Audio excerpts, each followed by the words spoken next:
You flew over for France? Yeah, yeah. Just come out to see some friends, hang out, and Yeah. just enjoy Christmas over in Glasgow. So Christmas, but you're going to miss Hogmanay. I'll be back in Rennes for Hogmanay. Yes. Right. So. Okay, folks. Well, just to let you know, we're live streaming this out to a live stream channel, to the Facebook pages, Independence Live, etc. If you want to send us any questions, you're going to have to do it to the live stream channel, because it's the only one I can monitor. I'm the only person here. Okay, so if you want to send us any questions, it's to our livestream.com/independence live channel. Okay, Mark, we're going to talk. There's quite a few interesting things Sure, going on, absolutely, as always. absolutely. Brexit, how does it affect independence, and of course Catalonia. Yeah. So, Okay. would you like to start? Do we have some feedback there? Oh, we've got some feedback. That's right. Wait there. I'm going to have to kill the sound in this. 2 seconds. And there's not too much I can do about that, Mark, other than do this. Okay. And kill that. Okay. Right. Okay. Good, So fine, no we're problem. live. We're also live streaming out to YouTube, etc. So that's where you heard that. Okay. Brexit. How's this going to affect Scottish independence? Well, I think hopefully it will hasten it. Just given as you know, there was the agreement reached between the UK government and the EU that supposedly settled. Well, at least sufficient progress was made on these 3 issues of the Brexit bill, the Irish border, and citizens' rights. And normally they have gotten to a point where the citizens' rights are assured, which is a great relief to me because I'm a UK citizen living in France. So normally I shouldn't have any problems with immigration based on this agreement. They've managed to get the Irish border hopefully sorted, which involves keeping a degree of regulatory alignment between the North and the South, so there does not have to be a reimposition of the border between Northern and Southern Ireland. And I'm hoping that will lead to Irish reunification soon, but we'll have to see about that. And so then, just after this agreement was reached, David Davis made the stupid remark that it was only a statement of intent and not a binding agreement, and this was taken very badly in the EU, saying that it wasn't legally binding, and so the Europeans, trusting the UK government even less, says that they're going to put these agreements into the withdrawal agreement immediately, so that these no longer raise the questions. Now this negotiation was the easy part, because now they have to get on to the really substantive things of actually withdrawing the UK from the EU, and it's going to be really, really messy. We're already seeing things like the EU will not support Britain in the Falklands. You have the issue of Gibraltar, because Spain wants to reclaim sovereignty over Gibraltar, and also with regard to a trade deal, the UK government wants a very expansive trade deal, which includes the City of London, and the EU has basically said, no way, you're not going to get that. So this whole this Brexit fantasy of pouncing around the globe, signing all these great trade deals while maintaining very strong trade deal with the EU is getting dimmer and dimmer.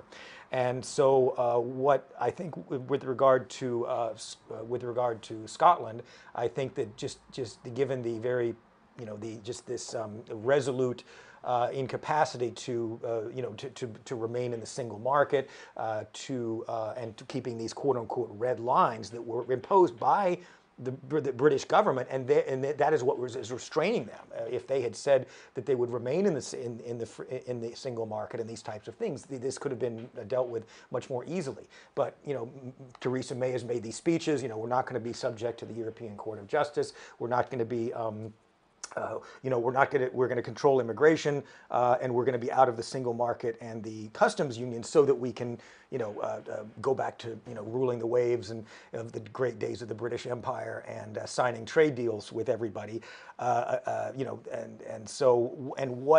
and also the things of the really hard bargaining comes of what the UK wants to stay in and what it wants to stay out of. Just one example is the Open Skies Agreement. It's a European-wide agreement that allows planes to take off and land from different parts of Europe.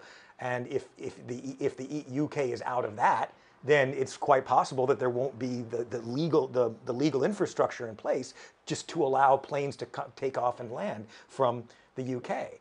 And I was reading that apparently the United States, one of the transport officials came over to the UK and said, talked to the UK transport minister, and he's like, dude, you need to get something in place, or else this thing evaporates. And so there's all kinds of different things, whether it's food safety, whether it's all of these things that have been dealt with on an EU level, that only now the UK is beginning to grasp that it has to deal with.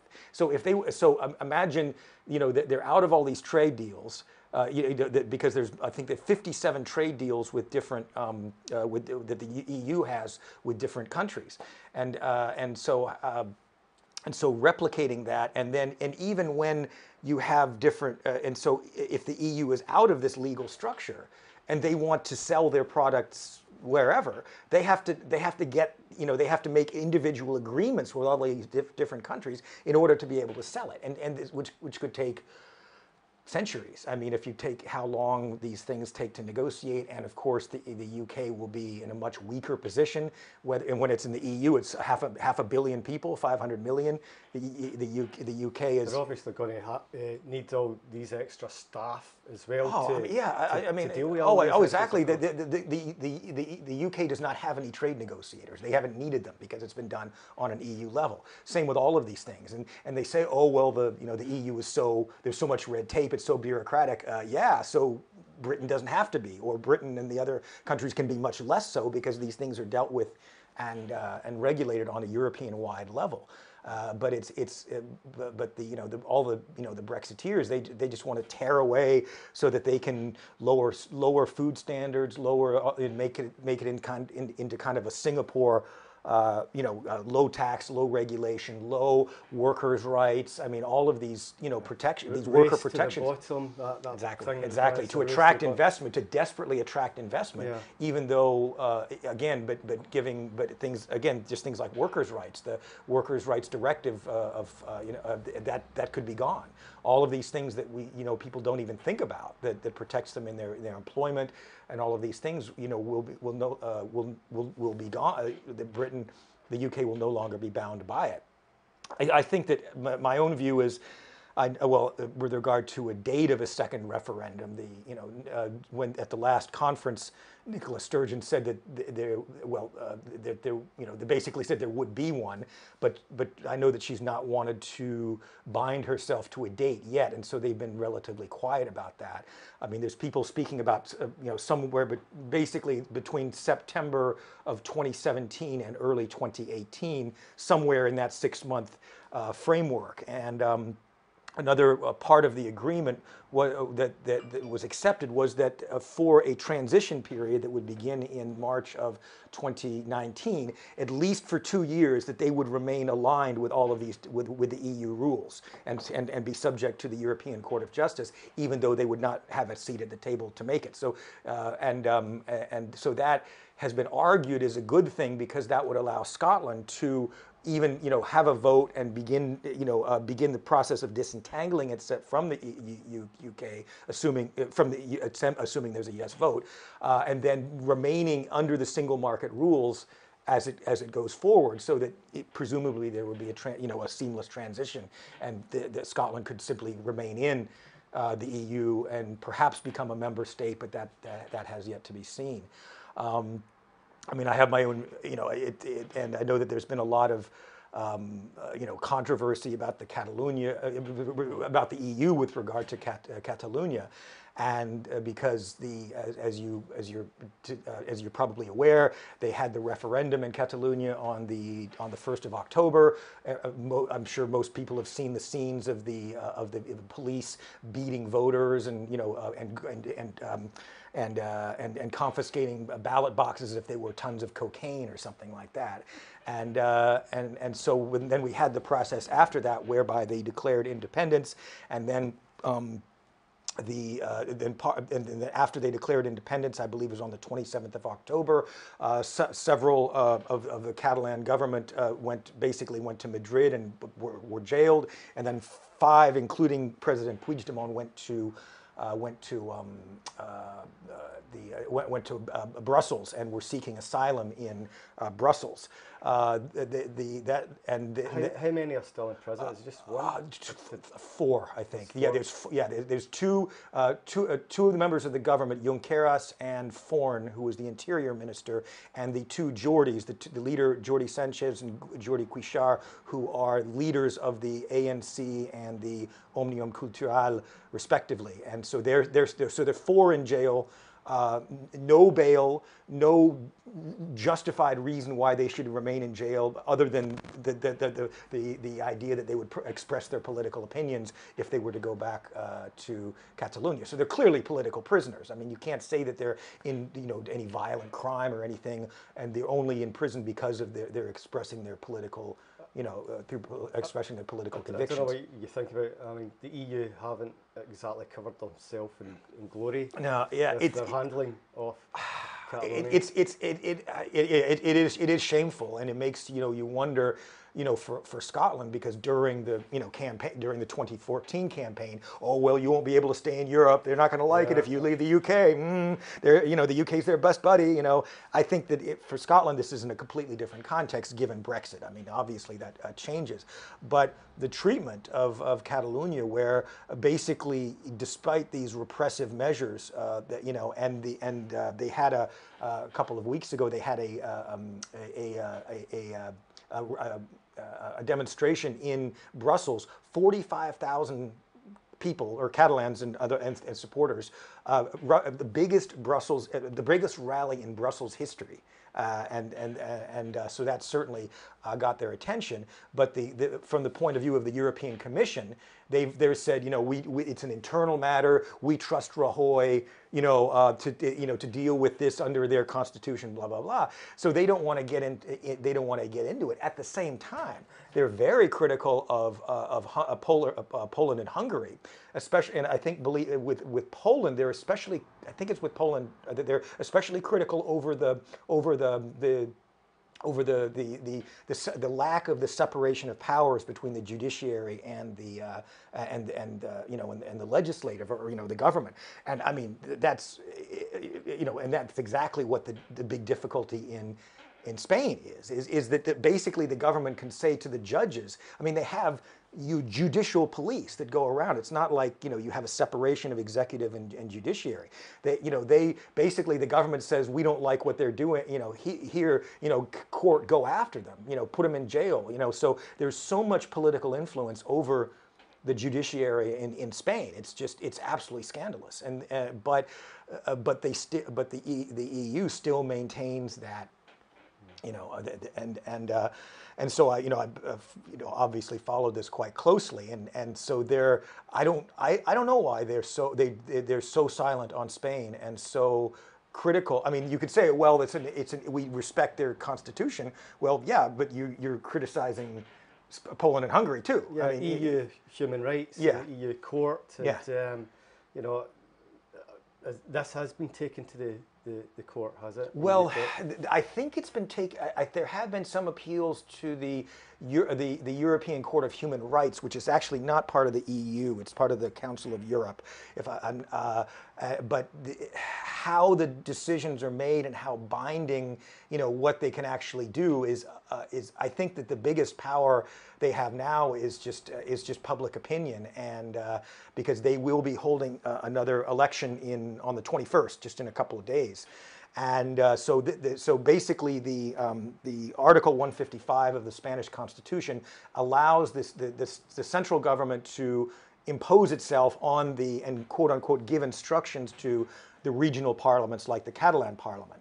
But it's very vague, and so they intervened. They dissolved the government, sent half into exile and half into jail, of which some have been released, and they're basically dismantling many of the institutions that they built up over the past years.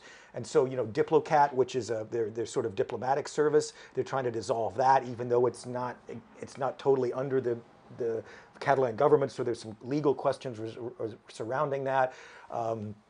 There's a lot, but a lot of the tax agency that they've been trying to develop, the Social Security agency that they're trying to develop, they're just dismantling it. And so whoever wins in a couple of days, the pro-independence forces have said that if they win a majority, they will continue to build the Catalan Republic, and they stand a very good chance of getting back their majority.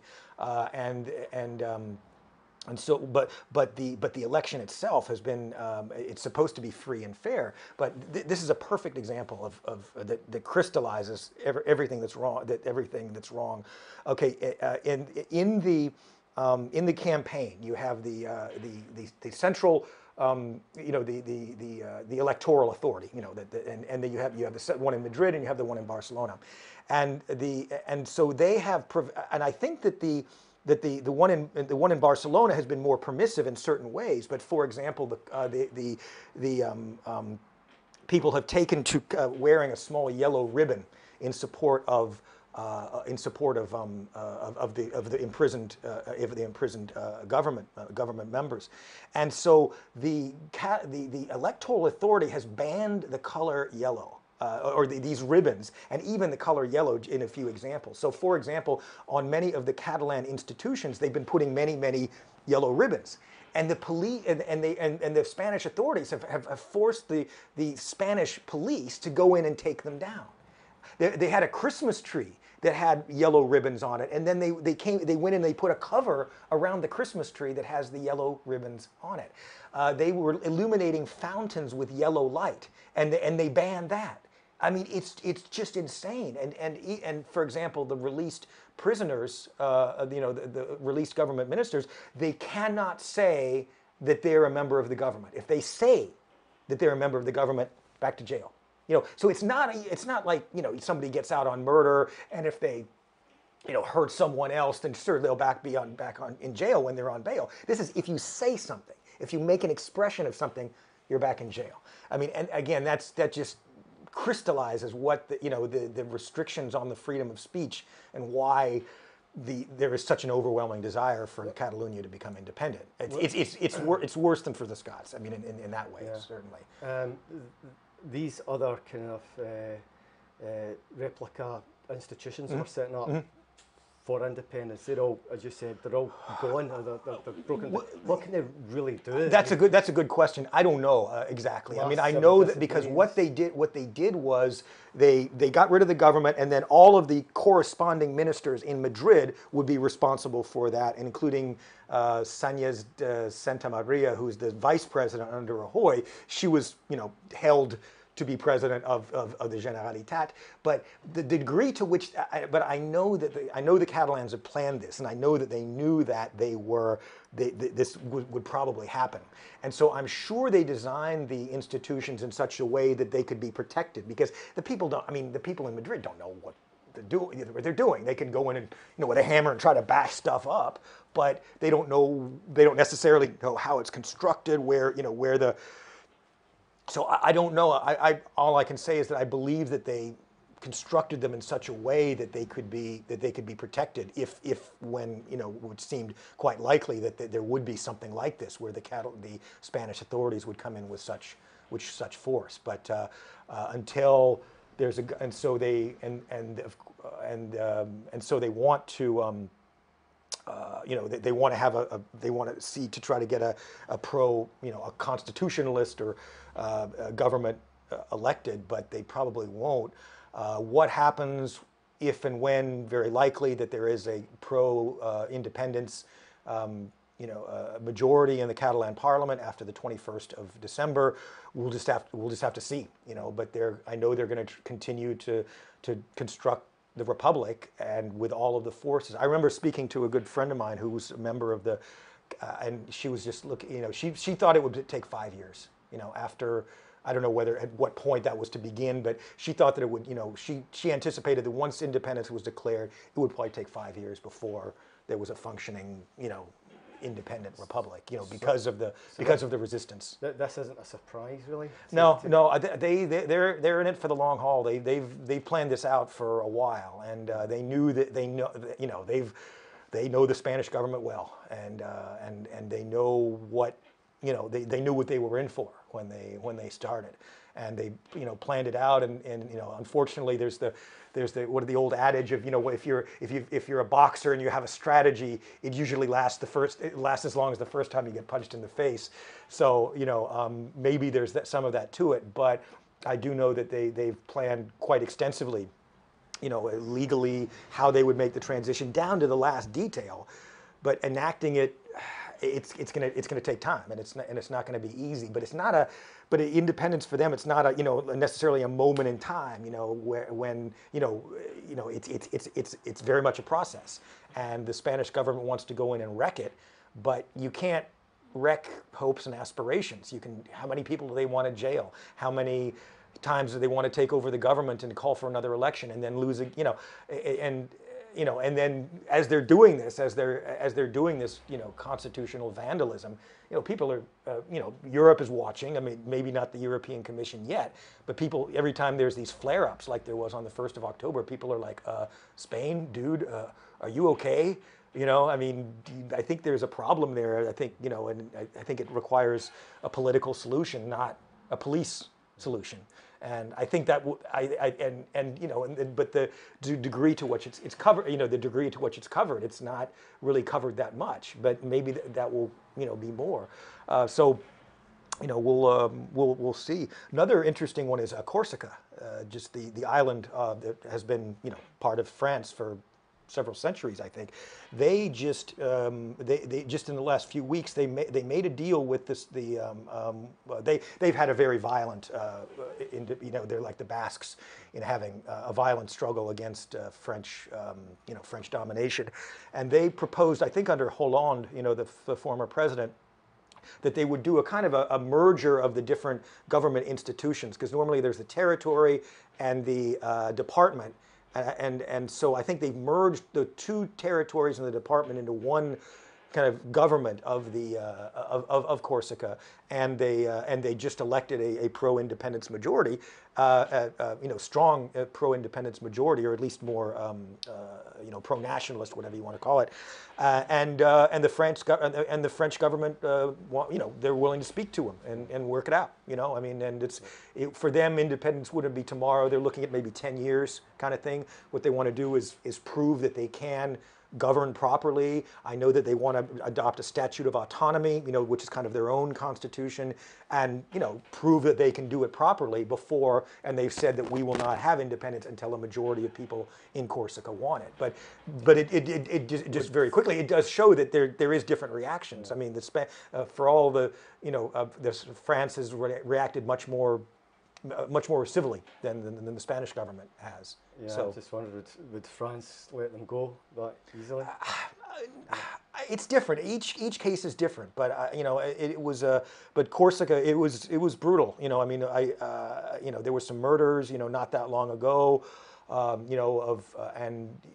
It's been a struggle, but it's in a lot of ways the struggle is so much similar to Catalonia, in that it's principally over language and culture, and the desire to maintain their language and not have their language and culture be smothered in something that they don't consider to be their language and culture. So one thing they want to do is make Corsican co-official with French in Corsica. And of course, no, we can't do that. We are French. Everybody speaks French. You are Republican. You are this. But the Basque and the Corsicans are like, no, we have our own language. We have our own culture. We want to maintain that.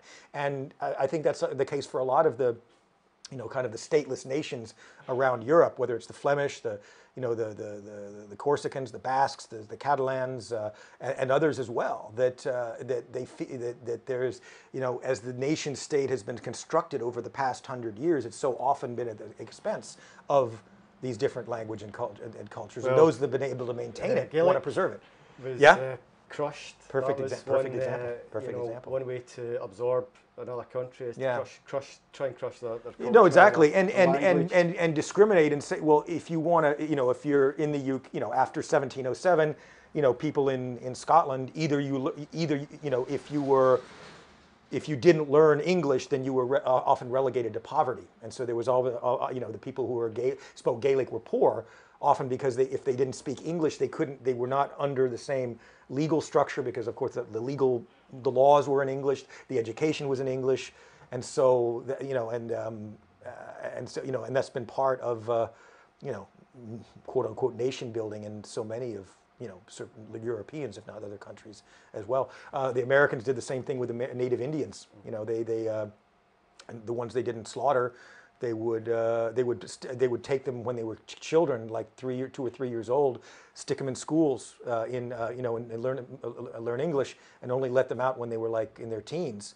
And it was just, same with Canada, and systematic effort to destroy the culture. Yeah. Okay, Mark. I've got a question Sure. from a Mr. Craig Sheridan. Mm-hmm. Puigdemont said he'll return to Barcelona should they win on December the 21st. Mm-hmm. Yeah. Given Rajoy already said he would not respect the outcome, should the independents win, will they not just arrest him? That's a good question. I don't know that. If you get any more questions, go to livestream.com. We're like and Independence Live, and you can send questions to Mark. I don't know that Rajoy has said he wouldn't respect. What he has said, as far as I understand, there may have been something I missed. He was asked by Gabriel Rufián in the parliament, in the Spanish parliament, if he would respect it. And apparently Rajoy said he would respect it. What that means, to respect it, can obviously be open to different interpretations. They have said that, even if they must, any government must follow the law, meaning, remain part of Spain. So we just don't know how, what the, in any case, a victory for the independents would be an amazing embarrassment, certainly for the government, for the Spanish government. And I know that the Catalan, the Esquerra Republicana, and the other Catalan pro-independence parties have said that they want us, above all, to start a dialogue with Spain, to talk and to resolve this politically rather than through force and through violence and coercion. So again, apparently, again, so I think Rajoy has said he would go to respect it, but what Rajoy means to respect a result is has yet to be seen. Yeah. Okay. Mark, what else have you got happening when you're over in Scotland? Anything? Just going to see some friends. Just going to hang out, see some friends. I'll be on Indy, Gordon Ross IndyCar on Thursday afternoon. Excellent. So we'll put a link up there. Yeah, brilliant. And otherwise, I haven't got a lot of plans at this point. Other spending Christmas with David and his mum, and then just seeing some friends while I'm hanging, while I'm here. What about next year? I hope to come back to Scotland for the conference, the spring conference. Sorry, no, fall. Wait, no, spring. The spring. I'm hoping that at the next there will be an announcement on a referendum at that point. At the SNP spring conference, we'll see. I hope to get back to Catalonia maybe in the summer. I have to see. It depends on a few things, but traveling, but also doing more research. I'm going into a different research group with at work, and I'll be working more directly on, independence, autonomy, and this type within Europe, because now. In addition to Catalonia and Scotland, there is now Corsica as well. And so, given that I teach at a French university, that'll be very interesting to follow as well. So. You're a busy man, Mark. There's a few comments. Sure. And, I just quickly checked Independence Live Facebook page. It's going out to 5 Facebook pages. And David McCann has said, Mark McNaught knows what he is talking about and knows how to say it, absolutely. And thanks. Wally Fleming's got a couple of nice comments there. Hi, Wally. And Gregor Hunter, thanks for your good work. I've seen a few episodes with Siobhan Toland, of course. Yeah. will you be at the protest for the Catalonia on Thursday at Holyrood? That's right. What, this coming Thursday? Yeah, there's I might try to make it. I didn't know that it was there, but Yeah. so it's this Thursday. This Thursday. Same day as the election. Of course. Okay. So I think I'll try to make it out there. Somebody from Edinburgh Independence Live or maybe Glasgow will be trying to get over there. That's what I've got it with Gordon, but You've got Gordon. I'll see. I'll see. You might be able to get over there. We'll check the times Okay. for you. Okay. Okay. So if I can reschedule with Gordon too, maybe too. Absolutely. So I'm just going to check for any more questions. And oh yeah, there's Craig. Any more questions? No. There's not. There's no more questions. But I'll just check to see what events we've got coming up. I think David McGowan's doing a Hogmanay special. Okay. I'll just check that, and we'll let you know what's happening.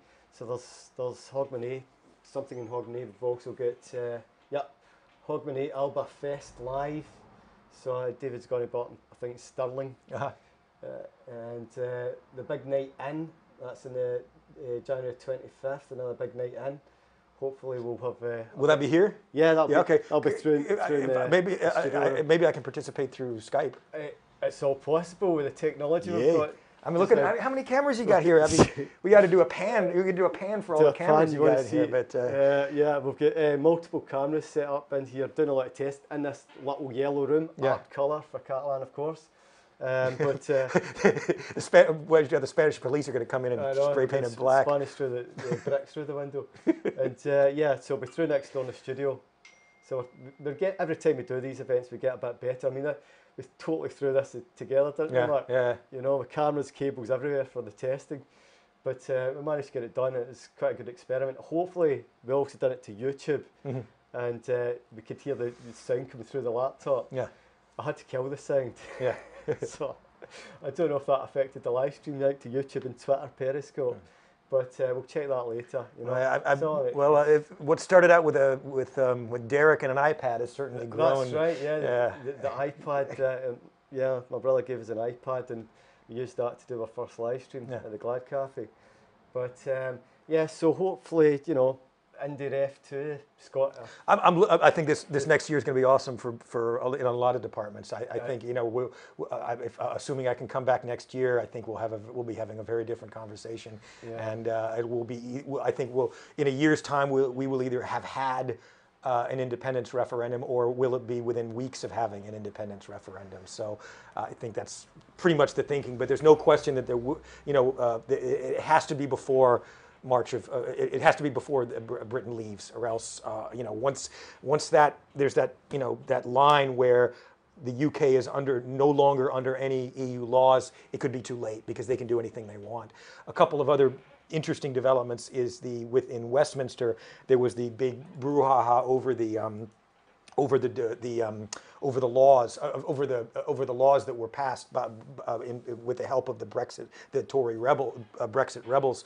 One of the interesting ones was that they could not use the Henry VIII powers. These are the powers that would be granted to the government in order to completely rewrite the laws in the UK without any parliamentary oversight whatsoever. The idea is that, okay, the Great Repeal Act, assuming it passes, would transfer EU law into British law, and then UK law, and then once the UK left, they could start playing around with it.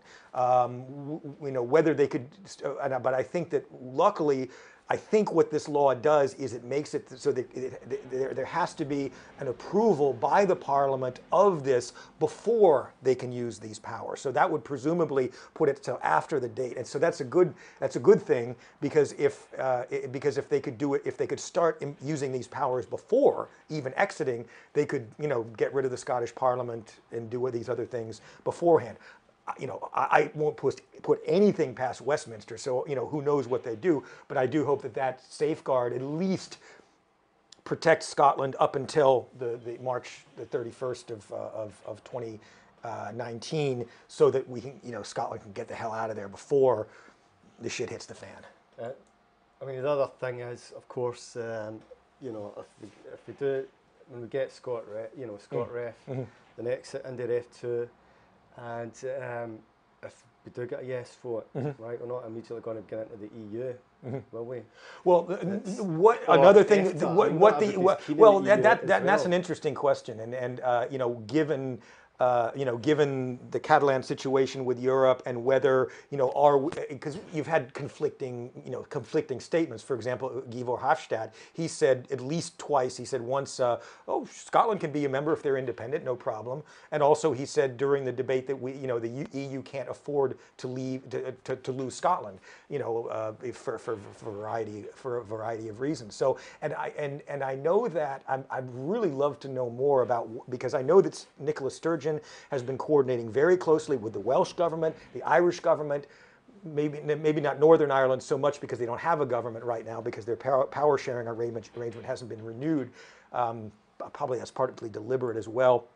But I think the Celtic nations might have some stuff up their sleeve, given, and I really think, I mean, even for Wales, I mean, Wales is so often left out of the conversation, but they don't want this any more than anybody else. Even if they voted narrowly to leave the EU, I mean, they weren't any more informed than anybody else was about what that would actually mean. So, and they do have a parliament that doesn't, and even I know Sturgeon has been working very closely with Carwyn Jones, the Labour, First Minister of Wales, and I think, and they've also been and Sturgeon has been very close to Varadkar in Ireland as well. And I know that I think that I'm sure they got some stuff cooking there.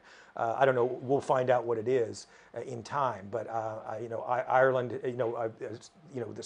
Sturgeon has said we will be of everything we can help every way we can to make sure that there's not a hard border. And who knows? Maybe this will be revenge of the Celts. I have another question here. Sure. It's from iScot magazine, the brilliant iScot Absolutely. magazine. When do you think Indy Ref2 should be called? September 2018? I think so. I think the sooner the better. I mean, I know that the Scottish government has said that they're waiting for the right time, and they said, but the one clue they have gone is when we know what the Brexit thing looks like. But I think the thing is, given especially just since the agreement. Just in the last couple of weeks, where finally they cobbled together something that was acceptable to Ireland so that they could move on. I just think things are going to fall apart really quickly. I mean, that was a moment of optimism, but just today, Barnier has said there will be no special arrangement for the City of London. So no financial services in any deal. So I mean, that's already just that today. Banks are going to say we're out of here, or we're going to set up shop in Europe. So I think things could fall apart really quickly. I mean, I've never pretended to be a prophet in any of this. I mean, as soon as the vote happened, I knew that it was we just have no idea what's going to come out. But I think that now that Europe has these three things settled, which was an absolute priority for them, and what's sad is that I'm a UK citizen, but Europe is fighting for my rights more than the UK is. It's sad, but true. I used to have a much more favorable image of the UK, as at least a responsible government that would, if I was abroad and I got in trouble, that they would be there to protect me, or through their consulates and this. And same with the United States, that it was that it had a certain level of managerial and diplomatic competence to help their citizens. Here I am, a UK citizen living in France, and I'm like, and then there's Brexit. I'm like, what are you doing? What about us? And same with the, well over several million UK, most notably at least 300,000 UK residents in Spain, citizens in Spain. So again, just the irresponsibility of it. But I think things could fall apart really quickly, and I think that if Scotland wants to have a image of what post-Brexit looks like, that could come very quickly. With regard to, I've been thinking a lot about, there was a letter that I read, I think it was to the National, about whether there should be two questions on a referendum, whether Scotland should be independent or not, and B, whether an independent Scotland should apply for EU membership. You know, I think that's relevant. I think that could be relevant. Another one I would add is whether, you know, whether Scotland should become a republic or not. For me, it's like, duh, of course. I mean, that's such a no-brainer.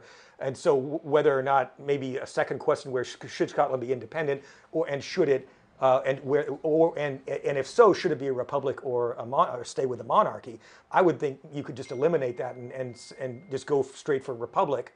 So if, you know, if people like the monarchy that much, they can stay with the UK going down the Brexit toilet, or they can become a republic, have true popular sovereignty. I mean, for the first time in Scottish history, you know, at least modern Scottish history, the people of Scotland will be sovereign, not some old lady and some ermine and vermin and a bunch of corrupt MPs. You know, I mean, Scotland will have their, you know, their sovereignty back. Now, this is tempered. You know, sovereignty is shared when you are members of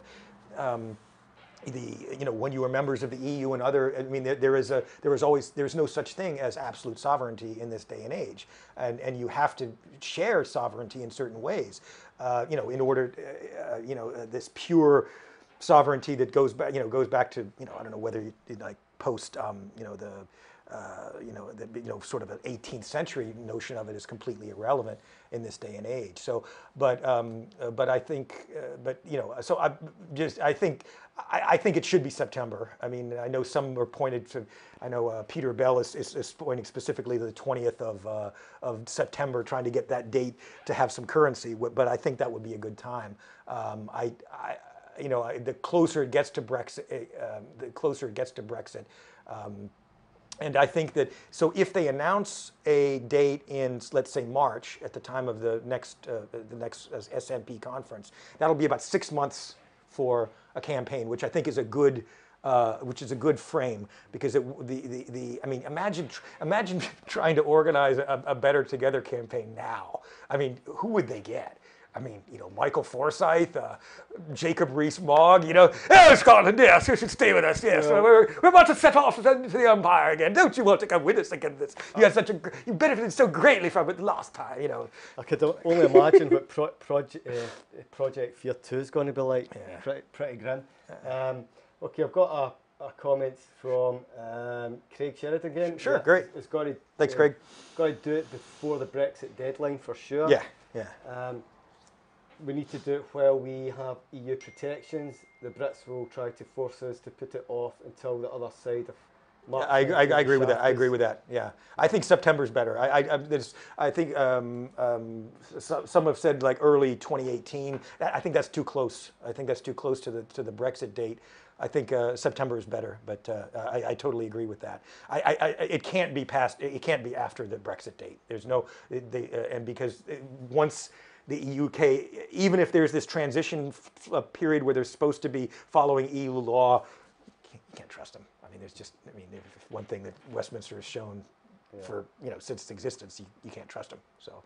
Well, there's obviously the big one, you know. It was one of the main reasons for sticking with the Union was you'll continue to be in the EU. Exactly. You know, and many other promises. Well, yeah, and just this whole, we're stronger together. We have to pool and pool resources, all that. Yeah, they're pulling all of the Scottish resources and, you know, the oil and, you know, I mean, it's. Mark, I don't know if you've noticed if you've been walking about Glasgow, but the rise in homelessness. People in the streets, it's shocking. Yeah, you know, and you know, if we get tied to Westminster, it's going to be. I know, and universal credit is kicking in as we speak. Yeah, I mean, the destruction of the welfare state. Yeah, you know, and it's only going to get worse. Disabled people. It's only going to get worse, and that's part of the point of Brexit, is so they don't have to deal with any of these EU regulations, which assert a certain basic level. I mean, the UK has had many reports by the EU, and you never see it on the TV, but there was several recent reports by the UN about the UK, and just absolutely barbaric. Their treatment of low income people, and, you know, just the humiliation they have to go through just to get the basics of life, and under the guise of, we have to push them into work. It's like, how can you even look for work, assuming there is work? How can you even look for work when you have to worry about where your next meal is coming from? Yeah, absolutely. You know, and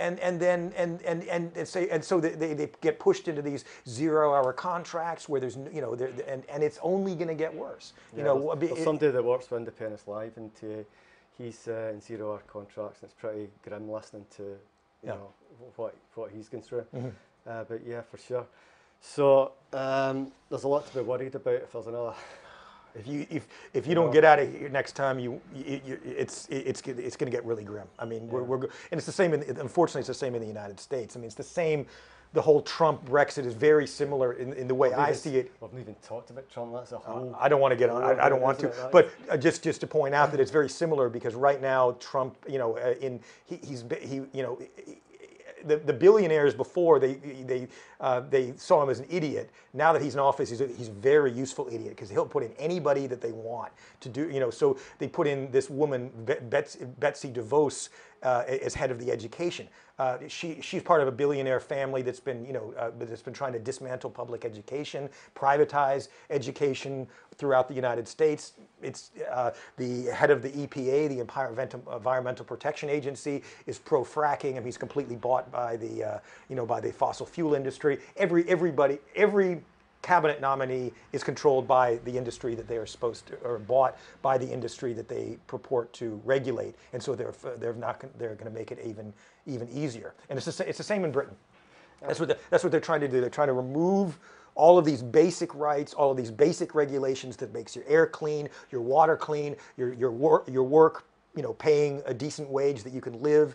All of these things they have been guaranteed by the state before, but there's a tremendous, since becoming into the EU, they have been underpinned and strengthened through the EU membership, UK membership, and it's made a UK a better place. It really has, and so getting rid of that is a tremendous act of self-harm, especially just for normal citizens, many of whom voted, to leave because they thought, through all the demagogy of the right-wing press, the EU is responsible for this, is responsible for that, and everything that they blame the EU on, and of course immigration, and EU is EU equals immigration equals you not having a job, or all of your difficulties in life are because of immigration, which is because of the EU bad, vote against the EU. First of all, most of those things are most of all these problems are much more accurately blamed on the UK government than the EU, certainly. Mark, can I ask you, I think I was reading that the EU are introducing something to crack down in offshore. They were, and from what I understand, that was the major impetus for Brexit, and you can see that because you have billionaires fighting. And especially the newspaper owners like Lord Rothermere, who owns the Daily Mail, the Barclay brothers, who own the Telegraph. Richard Desmond, who owns the Express. These are and of course the plutocrat Rupert Murdoch, who owns the Sun. They're the one. They have huge, and it was only really with the announcement that the EU would crack down on offshore tax havens that the Brexit campaign really kicked into gear. But the thing is, it means so much more than that. I think what started as a reaction to the possibility of more intense crackdowns, has obviously mushroomed into much broader situation than just offshore tax havens. Yeah. I've got a couple of comments here from our Independence Live Facebook page. One from Pat Lee. Hi, Pat. Howdy, Pat. Please don't confuse the issue of Scottish independence and membership of EU. Fair enough point. Yeah. Firstly, independence, then independent Scotland can decide for itself, uninfluenced by outside influence, to whether it wishes to remain or leave the EU. I think that's why it's very important to have it sooner, because even again, if there is this transition period where at least the UK remains aligned, the regulatory, because you have to distinguish between the being a member state of the EU with being in something like EFTA, where you're not a member, but you are aligned with the regulations, which allows you to be in the free market and continue trade with the EU on the same basis. That would be, I think, whether Scotland is a member or not, is secondary to whether Scotland remains aligned, retains regulatory alignment with the rest of the EU, so that you have freedom of movement, and and be able to remain in the free market and all that. That's why it's so important to have it before March of 2019, so that at least during this supposed transition period, assuming it survives, that they can remain in. And then but as long as Scotland votes yes before that time, the EU is not going to kick Scotland out. It may, and I think that there's been talk about some kind of holding pattern. If Scotland were to vote for independence, that Europe would not kick them out, but it would take time as the Brexit things crumble down to earth, figuring out how Scotland would remain in, but it wouldn't be this kind of thing where, Scotland already, follows EU law. The other thing is we don't need, we've got EFTA. Yeah, it would be a process too, and that's the kind of decision where you need to make that with an informed debate, knowing the pros and the cons of each, and also the EU having to make offers to say, we want you. You're out of UK, you're in this situation, but we want you for this reason. Okay, all right. What about EFTA? Okay, you could be with us, but I know that, for example, Norway. And Switzerland is in EFTA, but that has its own host of problems. I mean, they have to have these bilateral agreements, and they, for example, Switzerland a few years ago, they had a referendum to try to limit immigration, and the EU said no, you can't. You're in the EU, you have to follow this. That's it. And so Switzerland has to abide by all this, but they have no influence over the laws. But this has to be a rational discussion. I know Alan Smith, you can just put out a booklet, Scotland and Europe, and I know you can see that online, which shows the different options. But that has to be the way the decision is made, whatever it is. But that it would also, again, inspire the EU to say, okay, all right, if you want us to be a member, all right, you want us to be a member, you don't want to, all right, well, what'll be the situation? Are you gonna refuse this? Are you gonna refuse that? Are we welcome? Do you want us, or do you? Of course they do. But with all of the different things with Catalonia and these other, nervous member states worrying about their own possible independence movements, that makes it difficult. But when they're faced with the possibility of, if the EU wants Scotland as a member state, then they need to make the case for it, and they need to say, yes, you would be welcome. We do this to have you, and then okay, and then having EFTA say, okay, well, you could join us, but it's, you have to pay this, you have to pay that, you don't have any sign, but again, whatever the decision is, it has to be informed. Yeah. And I think that there's nothing more important for that, getting onto another subject, is as soon as that vote yes is there, completely transforming the media landscape, after that. Because if we have the bloody BBC and all this still just polluting and toxifying, Scottish politics, it'll be another bad decision. It'll be another misinformed Nigel Farage style campaign, when we need clarity, we need, reason, we need empiricism, we need to know what the facts are, and not this rabid demagogy that we witnessed. And I think the debate was better here. I wasn't here during the debate, but the Scots voted much more in favor, and I think the debate was much more civilized here, and not nearly as dominated by the the rabid demagogic press that we see so much more prevalent down south. Okay, Mark, we've ran a lot longer than we thought we were going to do. Always have a laugh. So I think we should maybe finish it here and get some tea, because I don't know about you, but I'm starving. Okay, yeah, we'll go have a bite. Yeah. We'll grab some tea.